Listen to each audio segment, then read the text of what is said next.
are supporting George Zimmerman's contention that he was in a fight with Trayvon Martin. Documents also say that Zimmerman yelled for help 14 times, that from a 911 call recorded during the fight. Finally, an autopsy on the 17-year-old Martin shows traces of marijuana in his bloodstream. Joining us from San Diego, attorney and Fox News anchor Geraldo Rivera, who is predicting that Zimmerman will be acquitted on second-degree murder charges. Geraldo's on the West Coast, I should say, for Navy SEAL benefit. Very good. I know you're a big military guy, and say hello to all the guys out there for me, please. All right, now, let's start with you're the prosecutor, all right? You're prosecuting the case. So you find out that Trayvon Martin, the victim, has traces of THC, marijuana, in his bloodstream. Do you do anything with that? Does that mean anything? I think the marijuana is probably a lot less powerful than the surveillance video at the 7-Eleven. The marijuana, he's 17 years old. He's from an urban school district. I'd venture to say a good majority of the students there and elsewhere in this country would have the marijuana traces. Marijuana stays in your bloodstream a long time. I think what's far more significant is what Trayvon Martin looked like that night, Bill. All right, so we're looking at it now on the screen. Yeah, we're looking at this is surveillance when he's buying his candy. So he's got a dark hoodie on. So what significance of that? What is the significance of that? Aside from the fact that he's dressed in that thug wear, look at the size of him. He's not a little kid. He's 6'2". He's a strapping youngster. You can see that if this man, this young man, was a stranger to George Zimmerman, Trayvon Martin looks just like the people who had been burglarizing and victimizing that neighborhood for the last 6 months. He was exactly the person that George Zimmerman, the property owner, feared. He looked just like the others. Yeah, but you're racially profiling now. You're profiling.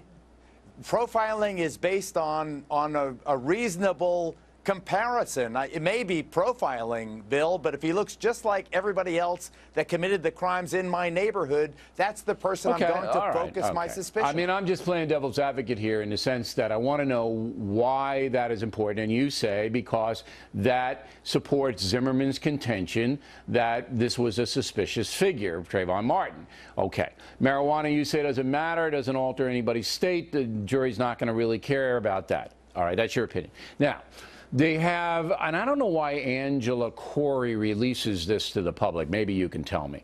So they have two witnesses that back up Zimmerman saying there was a fight. All right. Well, Angela Corey must have known about that before she decided to charge Zimmerman. And now that looks like exculpatory evidence that there was a physical confrontation. We now know there was. And Zimmerman got hurt, according to the doctor's report. So this just bolsters the stand your ground theory, you know, that he had the right to do what he did. I have no doubt in my mind but that the special prosecutor in this case, Angela Corey, overcharged George Zimmerman, not based on the evidence, but based on the enormous pressure she was under from every civil rights activist in this country, up to and including the President of the United States. There's no murder here. So you have this big strapping youngster walking around, a stranger in a strange neighborhood. George Zimmerman, the overzealous neighborhood vigilante, call him whatever you will. He sees this kid. Now, George Zimmerman wants to do the right thing. The tragedy here, Bill, and I feel awful for the parents of Trayvon Martin, is that both these guys were trying to do the right thing. I'm not sure about it. And I got to play devil's advocate. I don't know if Zimmerman was trying to do the right thing in the sense that he might have just been looking for action. You know, he might have been looking, because if you look at his history, he's always calling 911. He always wants to get in on this stuff. He wants to be Inspector Clouseau or whatever. So I don't know if that's the right thing. And as far as Mr. Martin is concerned, all right, I mean, the guy's a right to go out and buy candy and walk back. But if there was a fight, I mean, it just seems that you got to have two guys to fight. You know, you got to have two. And if both walk away, there's no fight and there's no death. So I don't know if they're both trying to do the right thing, Geraldo. There is no doubt in my mind but that George Zimmerman, in the words of the officers, provoked this confrontation. He could have avoided this confrontation. Yeah, he could have just walked away from it like the 911 operator told him to. right. But you have to put yourself, I'd rather play the defense attorney in this case than the prosecutor, because I believe there is no way you get a murder to conviction. No, I know There's that. no I know that. But it's interesting if you just stack the evidence, and we don't want to try the case on television, and we're not. That's why I'm playing devil's advocate here. We're not doing that. But you basically now have evidence released by the state, released by the prosecution, Florida. Okay, they are prosecuting Zimmerman.